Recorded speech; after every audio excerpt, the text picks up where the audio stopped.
করব। মাননীয় মুখ্যমন্ত্রীকে বক্তব্য শেষ করার সুযোগ দিন।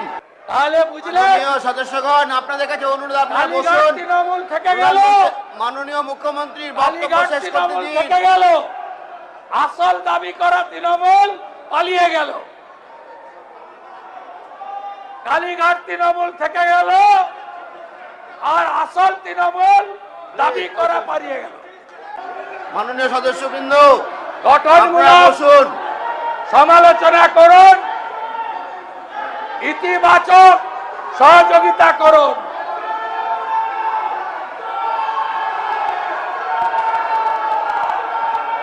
শুনতে খারাপ লাগছে, পালন সবাই যাবে তো? সবাই যাবে? যান যান যান যান যান, হয়ে গেছে, শুনতে খারাপ লাগছে, যান যান যান যান যান, ঠিক আছে, যান যান যান। মাননীয় সদস্যগণের অনুরোধ, আপনারা বসুন। আমরা যখন বিধানসভায় ছিলাম তখন যে আচরণ করেছেন আপনারা, আজকে গণতন্ত্রে মানুষ আপনাদের শিক্ষা দিয়েছে, মানুষ আপনাদের শিক্ষা দিয়েছে। মানুষের রায় স্বীকার করুন, বসুন বসুন বসুন। মানুষের রায় স্বীকার করুন।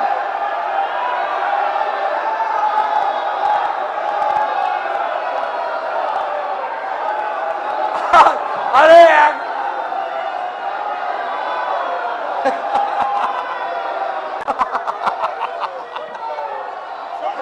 তাহলে বুঝলেন? মাননীয় সদস্যগণ, আপনাদের কাছে অনুরোধ, আপনারা বসুন। তৃণমূল থেকে গেল, মাননীয় মুখ্যমন্ত্রীর বক্তব্য শেষ করতে দিন। থেকে গেল, আসল দাবি করা তৃণমূল পালিয়ে গেল। কালীঘাট তৃণমূল থেকে গেল, আর আসল তৃণমূল দাবি করা পালিয়ে গেল। এদিন বিধানসভা অধিবেশনে যখন মুখ্যমন্ত্রী শুভেন্দু অধিকারী বক্তব্য রাখছিলেন, ঠিক সেই সময় ওএলএনএমে বিক্ষোভ দেখান ঋতব্রতপন্থী। যারা দাবি করছে তারাই আসল তৃণমূল, তারা এদিন ওএলএনএমে বিক্ষোভ দেখান এবং ওয়াকআউট করে কার্যত বেরিয়ে যান।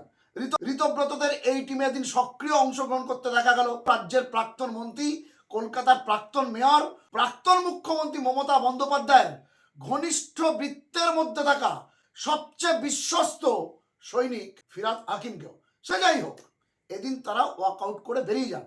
অন্যদিকে সংখ্যায় কম হলেও কুণাল ঘোষ, শোভনদেব চট্টোপাধ্যায়, আলিফা আহমেদ কিংবা মদন মিত্ররা কিন্তু বিধানসভা অধিবেশনের একেবারে শেষ পর্যন্ত তারা অধিবেশন কক্ষেই থেকে গেলেন এবং মুখ্যমন্ত্রীর বক্তব্য পুরোটাই শুনলেন। তাই মুখ্যমন্ত্রী এদিন কটাক্ষের সুরে বা ব্যঙ্গাত্মক সুরে বললেন, আসল দাবি করা তৃণমূল পালিয়ে গেল আর কালীঘাট তৃণমূল থেকে গেল। বিষয়টা কি একটু বুঝিয়ে বলা যাক। গতকাল বাজেট পেশের পর আজ রাজ্য বিধানসভায় ছিল রাজ্যপালের ভাষণের ওপর প্রশ্ন উত্তর পর্ব। তো সেখানে সরকার এবং বিরোধী সব পক্ষের বিধায়করাই সমানভাবে বলার সুযোগ পেয়েছেন, বরং বিরোধীদের বলার স্কোপটা এদিন অনেক বেশি ছিল। তো মোটামুটি যারা নজর কেড়েছেন এদিনের বক্তৃতায়, তার মধ্যে অন্যতম ছিলেন কুণাল ঘোষ, ছিলেন বিরোধী দলনেতা ঋতব্রত বন্দ্যোপাধ্যায় এবং খোদ রাজ্যের মুখ্যমন্ত্রী। তার জবাবি বক্তব্য দিয়ে আজকের অধিবেশন শেষ হয়। সার্বিকভাবে এই অধিবেশনেও আমরা কিন্তু দেখলাম এবার বিধানসভার মধ্যেও তৃণমূল ভার্সেস তৃণমূল, অর্থাৎ কালীঘাটে মমতা বন্দ্যোপাধ্যায় পন্থী তৃণমূল বনাম বিরোধী দলনেতা ঋতব্রত বন্দ্যোপাধ্যায় পন্থী কোট আনকোট আসল তৃণমূল। যেখানে মমতা বন্দ্যোপাধ্যায় কালীঘাটপন্থী বেলেঘাটার বিধায়ক কুণাল ঘোষ, তিনি রাজ্যপালের ভাষণের উপর তার বক্তব্য তো রাখেন, বেশ কিছু গুরুত্বপূর্ণ পয়েন্ট তুলে ধরেন, কিন্তু এদিনও তার নিশানায় ছিলেন ঋতব্রত বন্দ্যোপাধ্যায় পন্থী আসল তৃণমূল। এবং আরো যদি স্পেসিফিক ভাবে বলা যায় তাহলে বিরোধী দলনেতা ঋতব্রত বন্দ্যোপাধ্যায়। রাজ্যপালের ভাষণে স্যার এখানে লেখা আছে মহিলা নিগ্রহে জিরো টলারেন্স। স্যার, তো বালুরঘাটে যে ধর্ষণের মামলা ঋতব্রত, স্যার মহিলার ভিডিও রয়েছে স্যার। আরে দাঁড়াও না, দাঁড়াও না।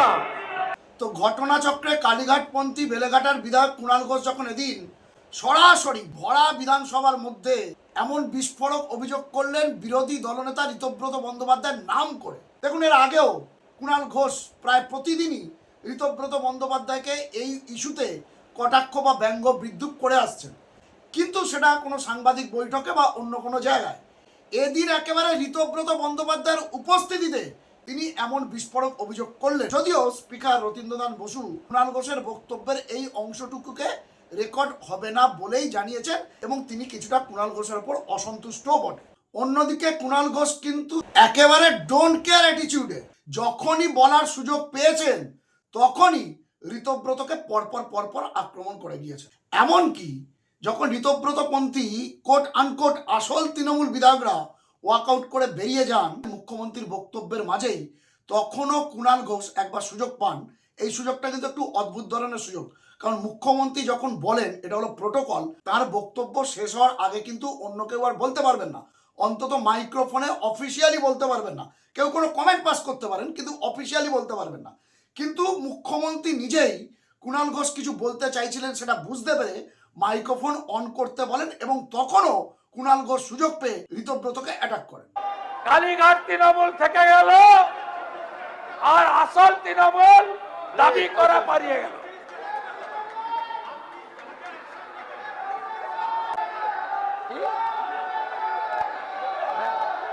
না বলুন বলুন বলুন, মাইক দেওয়া যাবে না, মাইক দেওয়ার মাঠে। অনারেবল চিফ মিনিস্টারকে বলবো, চিফ মিনিস্টার যা যা অ্যাকশন নিচ্ছেন পূর্ণ সমর্থন করছি, কিন্তু কিন্তু কিন্তু যারা যারা যারা যারা হঠাৎ তৃণমূলের সঙ্গে ঝগড়া করে বাঁচার চেষ্টা করছে তাদের বিরুদ্ধে অভিযোগ থাকলে একটাকে বাঁচতে দেবেন না, একটাকে বাঁচতে দেবেন না। আর যে আপনারা যেটা নারী নির্যাতন বলছেন, ঠিক আছে, নারী নির্যাতন আমি বলছেন, শেষ করি, অনেক টাইম ঋতব্রত একটা আপনাদের এই দৈন্য দশার জন্য আমরা দায়ী না, আপনারা নিজেরাই দায়ী। আপনাকে আমি বলবো, ঋতব্রত, মাননীয় ঋতব্রত ব্যানার্জি, মাননীয় সন্দীপন শাহ অভিযোগ করেছিল, পুলিশ ব্যবস্থা নিয়েছে। আপনারা যদি ওদের বিরুদ্ধে কোনো চুরি, দুর্নীতি, ত্রিপল লুকিয়ে রাখা, অবৈধ সম্পত্তি করা, যদি কোনো তথ্য থেকে থাকে লিখিতভাবে দেবেন, আমরা ব্যবস্থা নেব, কথা দিলাম আপনাকে। দেখুন, অষ্টদশ বিধানসভার প্রথম অধিবেশনেই যেটা আমরা দেখলাম, শাসক দল বিজেপি এবং বিরোধী দল তৃণমূল, মানে তৃণমূলের দুটো পার্ট, সেখানে শাসক বিরোধীর সেই অর্থে নিশ্চয়ই কিছু কিছু ইস্যু নিয়ে একে অপরের দিকে প্রশ্ন তুলেছেন, কিন্তু সেই অর্থে এদিন বিধানসভাটা এই তৃণমূল ভার্সেস তৃণমূল লড়াই, যেটা ছিল বিজেপির বিধায়কদের জন্য একেবারে বিশুদ্ধ এন্টারটেনমেন্ট, তারা এদিন ভালোই বিনোদন পেলেন। এবং শেষে যে কথাটি শুভেন্দু অধিকারী রাজ্যের মাননীয় মুখ্যমন্ত্রী বললেন যে ঋতব্রত বন্দ্যোপাধ্যায় বা তাঁদের বিরুদ্ধে যদি আপনাদের যদি কোনো স্পেসিফিক অভিযোগ থাকে আপনারা জানালেন, মানে কুণাল ঘোষের উদ্দেশ্যে বললেন, তাহলে সেই ব্যবস্থাও আমরা নেব, কারণ জিরো টলারেন্স নিয়েছে এই সরকার এবং সেটাকেও অ্যাপ্রিসিয়েট করলেন বিধানসভায় উপস্থিত শাসক বিরোধী সমস্ত দলের বিধায়করা। এমনকি কুণাল ঘোষ যখন ঋতব্রত বন্দ্যোপাধ্যায়দের বিরুদ্ধে বলছেন তখনও কিন্তু তাকে অ্যাপ্রিসিয়েট করলেন বিজেপির বিধায়কদের একটা বড় অংশ। তো আমরা জানি না এই অষ্টাদশ বিধানসভায় অধিবেশনের বাকি দিনগুলিতে এরকম তৃণমূল ভার্সেস তৃণমূল কতদিন চলবে সেটা আমরা জানি না, এদিকে আমাদের নজর থাকবে। আমি একেবারে শেষে আপনাদের পুরো বিষয়টি কুণাল ঘোষ অধিবেশনের পরে বিধানসভাতেই প্রেস কনফারেন্স করে ব্যাখ্যা দিয়েছেন, তার বক্তব্যটা আরও একবার আপনাদেরকে শোনাই।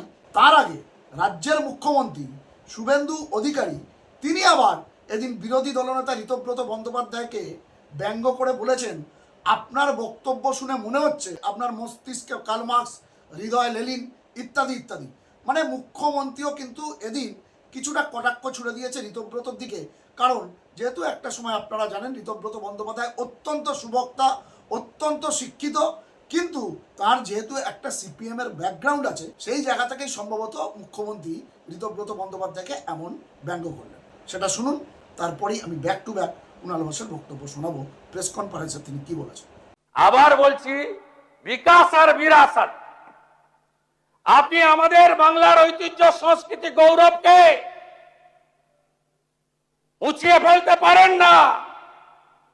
মাননীয় বিরোধী দলনেতা, আজকের বক্তৃতা আপনার ছিল আপনার ওই কমিউনিস্ট আন্দোলনের মতো। পশ্চিম বাংলার বিরোধী দলনেতার মতো বক্তব্য ছিল না। আপনার মস্তিষ্কে কার্ল মার্কস আর হৃদয়ে লেনিন অথবা মাও সেতুং কাজ করছিল।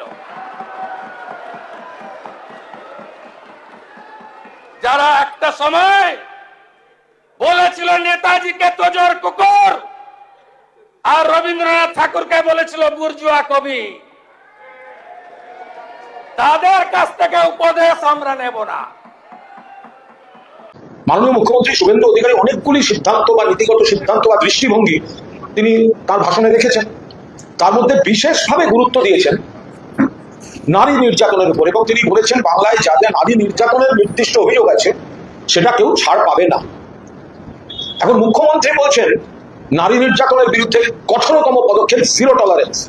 রাজ্যপালের ভাষণে রয়েছে নারী নির্যাতনে জিরো টলারেন্স। ওনারা বলছেন তামান্নার ন্যায় বিচার চাই, অভয়ার ন্যায় বিচার চাই, একদম ঠিক, প্রত্যেকটা ঘটনার ন্যায় বিচার চাই। তাহলে বালুরঘাটের নম্রতারও তো ন্যায় বিচার চাই। ফলে আগের দিন রাজ্যপাল বলেছিলেন নারী নির্যাতন জিরো টলারেন্স, আজ মুখ্যমন্ত্রী বলেছেন নারী নির্যাতন জিরো টলারেন্স। আমার ভাষণে আমিও স্পিকার সাহেবের দৃষ্টি আকর্ষণ করছি, অবিলম্বে নারী নির্যাতনে অভিযুক্ত, এফআইআর নেমড এবং সংশ্লিষ্ট মহিলা পূর্ণাঙ্গ বয়ান বিবৃতি রয়েছে এমন একজনকে কোন অবস্থায় রাজ্য বিধানসভার বিরোধী দলনেতা পদে স্পিকার রাখতে পারেন না। এটা সংখ্যার বিষয় নয়, এটা নীতির বিষয়। যে সরকার বলছে নারী নির্যাতনের আমাদের হচ্ছে জিরো টলারেন্স, সেখানে যে ব্যক্তির বিরুদ্ধে নথিভুক্ত অভিযোগ রয়েছে, যেখানে সংশ্লিষ্ট মহিলা লিখিতভাবে এবং ভিডিও করে আপনারা সবাই দেখতে পাচ্ছেন, আমরা সবাই দেখেছি তার অভিযোগ, এমন কোন কালিমালিপ্ত ব্যক্তিকে বিরোধী দলনেতা যদি স্পিকার সাহেব ভেবে থাকেন যে এই ধরনের একজনকে বসিয়ে রেখে একটা ব্যবস্থাপনার মাধ্যমে তার পছন্দ মতো বিধানসভা চালাবেন, সেটা দুর্ভাগ্যজনক। আমার ভাষণে আমিও সরাসরি তাকে বলেছি এটা কি করে হতে পারে এরকম নারী নির্যাতনের অভিযোগে অভিযুক্ত। আর দ্বিতীয়, আমি মাননীয় মুখ্যমন্ত্রী শুভেন্দু অধিকারীকে ধন্যবাদ দেবো। একদম শেষে তিনি যখন বক্তৃতা করছিলেন এবং সেইখানে তিনি কিছু কড়া ব্যবস্থার কথা বলছিলেন, কড়া ব্যবস্থা, সেটা দুর্নীতির প্রসঙ্গে হোক বা বিভিন্ন ক্ষেত্রে অনৈতিক আচরণ বা নারী নির্যাতন। এখন আমি তার বক্তব্যের মধ্যেই বলতে চাই, এটা একটু রীতিবিরুদ্ধ, কিন্তু থ্যাঙ্কস টু শুভেন্দু অধিকারী, এবং স্পিকার প্রথমে বারণ করছিলেন, কিন্তু শুভেন্দু অধিকারী বলেন না ওকে মাইক দিন, এবং আমার মাইকটিও চালু করা হয়। তো ফলে সেখানে আমি ওনাকে স্পষ্টভাবে দুটো জিনিস বলেছি। একটা হচ্ছে এই বিরোধী দলনেতার নারী নির্যাতনের বিষয়টা, দুই হচ্ছে যে উনি বলছেন এর বিরুদ্ধে ব্যবস্থা নেব, উনি বলছেন এই দুর্নীতির অভিযোগ, উনি বলছেন আমি কাউকে ছাড়বো না। আমরা পূর্ণ সমর্থন করছি। আমরা যারা তৃণমূল কংগ্রেসের হাউসে ছিলাম শোভনদেব চট্টোপাধ্যায়ের নেতৃত্বে, আমরা পুরো সমর্থন করছি মুখ্যমন্ত্রীকে। কিন্তু তার সঙ্গে আমি যেটা যোগ করেছি মুখ্যমন্ত্রীর কাছে, যে আপনি বলছেন কড়া ব্যবস্থা নেবেন, আমরা পূর্ণ সমর্থন করছি, কিন্তু এখন যারা তৃণমূল থেকে একটু ছাড়ছি, তৃণমূল ভাঙছি, একটা অমুক দলে চলে গেলাম, তাদের একজনও যেন বাঁচতে না পারে যদি কোনো অভিযোগ থাকে। এরকম অভিযোগ আসছে, অনেকে বাঁচার জন্য যাচ্ছে, অনেকের বিরুদ্ধে অনেক অভিযোগ আছে। সেই অভিযোগ সাংসদ হতে পারে, কেউ বিধায়ক হতে পারে, কেউ পুরপিতা হতে পারে, কেউ প্রাক্তন বিধায়ক হতে পারে, সকলের বিরুদ্ধে নেই। কিন্তু আমি মুখ্যমন্ত্রীকে আপনাদের সকলের সামনে, এবং থ্যাঙ্কস টু চিফ মিনিস্টার, ওনার বলার মধ্যে আমাকে মাইকটা দিতে অ্যালাউ করেছেন। ফলে এটা নিশ্চিতভাবে ওনার সঙ্গে আমাদের রাজনৈতিক অমিল থাকতে পারে, ওনার রাজনৈতিক বক্তব্যগুলির আর নীতির আমাদের অমিল থাকতে পারে, ভালো কাজটা ভালো কাজ, খারাপ কাজটা খারাপ কাজ, কিন্তু উনি সৌজন্যটা দেখিয়েছেন যে আমি ওনার বলার মধ্যে বলতে চেয়েছি। সেখানে কিন্তু আমার মাইক পাওয়ার কথা নয়, একটা কমেন্ট করতে পারি, বাট মাইক পাওয়ার কথা নয়। স্পিকার সাহেব বলছিলেন এখন নয়, কিন্তু চিফ মিনিস্টার বলেন না ওকে মাইক দিন। চিফ মিনিস্টার অনুমোদন করার পর আমাকে মাইকটা দেওয়া হয়, এবং আমি খুব স্পেসিফিক্যালি এটা রেকর্ড করিয়েছি, যদি দুর্নীতি বা অনৈতিক কাজের বিরুদ্ধে ব্যবস্থা হয় আমরা সর্বভারতীয় তৃণমূল কংগ্রেস পূর্ণ সমর্থন করব। কিন্তু যারা এখন তৃণমূল থেকে একটু দূরে গিয়ে তৃণমূলটাকে একটু ভাঙার চেষ্টা করে হঠাৎ সাধু সেজে ডিস্টেন্স বাড়িয়ে সাধু সাজতে চাইছে, তাদের যার যার বিরুদ্ধে অভিযোগ আছে একটাও যেন ছাড়া না পায়। মুখ্যমন্ত্রী কথা দিয়েছেন এবং আমরাও সেটা ফলো আপ করবো। কার কার বিরুদ্ধে কি কি অভিযোগ আছে আমরা কিছু আমাদের কানে এসেছে। মুখ্যমন্ত্রী তো প্রকাশ্যেও বলেছেন যে অমুকের বিরুদ্ধে এতগুলো বেআইনি নির্মাণের আছে, অ্যারেস্ট করুন, এফআইআর করুন। তাহলে বাঁশ থেকে এখন সাধু সাজতে যাচ্ছে। শুধু তৃণমূলকে আর মমতা বন্দ্যোপাধ্যায়কে গালাগালি করলে ছেড়ে গেলে এরা ভাবছে মানে বেঁচে যাবে আইন থেকে। আমরা মাননীয় মুখ্যমন্ত্রীকে অনুরোধ করেছি, যদি কারোর বিরুদ্ধে অভিযোগ থাকে বা যাদের বিরুদ্ধে অভিযোগ আছে একটাকে বাঁচতে দেবেন না, এবং আমরা সমানের ফলো আপ করবো। ওদের এলাকার যার যার বিরুদ্ধে যা যা অভিযোগ আছে, এলাকাবাসীরও আমাদের কাছে যা অভিযোগ তারা যদি আমাদের কাছে পাঠান, আমরা তৃণমূলের কাউকে যেমন রক্ষা করতে যাব না, তেমনি তৃণমূল থেকে একটু সরে যাওয়ার ভাব দেখিয়ে যারা নাটক করবেন তাদের বিরুদ্ধেও যা যা অভিযোগ আমাদের কাছে আসবে আমরা সব ফাইল করব। ফলে যে কারুর বিরুদ্ধে কারুর কাছে ইডি গেছে দুদিন আগে, হঠাৎ দেখা যাচ্ছে বিদ্রোহী শিবিরে, কারুর কাছে সিআইডি গেছে বিদ্রোহী শিবিরে, কারুর কাছে সিবিআই গেছে বিদ্রোহী শিবিরে, কারুর সব অন্য ধরনের সব বিদ্রোহী শিবির। মানে বিদ্রোহী শিবিরে যেতে পারেন, কিন্তু বিদ্রোহী শিবিরে নাম লেখালে অন্য অভিযোগ থেকে আইনি মামলায় বেঁচে যাবে, এটা যেন না, সেটা আমরা মুখ্যমন্ত্রীকে বলেছি এবং তিনি সহমত পোষণ করেছেন। তো দর্শক বন্ধুরা, এদিন অষ্টাদশ বিধানসভায় রাজ্যপালের ভাষণের ওপর সরকার বিরোধী আলোচনা পর্ব ছিল, কিন্তু তার মাঝে বড় বেশি করে ওই কালীঘাটে মমতা বন্দ্যোপাধ্যায় পন্থী বিধায়ক এবং বিরোধী দলনেতা ব্রত বন্দ্যোপাধ্যায় পন্থী বিধায়কদের বিষয়টি যেন বেশি বেশি করে হাইলাইট হলো বিধানসভা অধিবেশন। তো দর্শক বন্ধুরা, এদিকে আমাদের নজর থাকবে, আমরা দেখব এই তৃণমূল ভার্সেস তৃণমূল লড়াই ঘরে বাইরে বিধানসভার মধ্যে ঠিক কতদিন চলতে থাকে এবং এর শেষটা কোথায় গিয়ে ঠিক হয়। এক্ষেত্রে আপনাদের মূল্যবান মন্তব্য কমেন্ট বক্সে লিখুন। আপনাদের গুরুত্বপূর্ণ মতামত ও পরামর্শ খবর আলো সম্রাট ইউটিউব চ্যানেলকে আরও সমৃদ্ধ করবে। ভালো থাকবেন, সুস্থ থাকবেন, সতর্ক থাকবেন। খবর আলো সম্রাট ইউটিউব চ্যানেলের সঙ্গে থাকবেন। নমস্কার।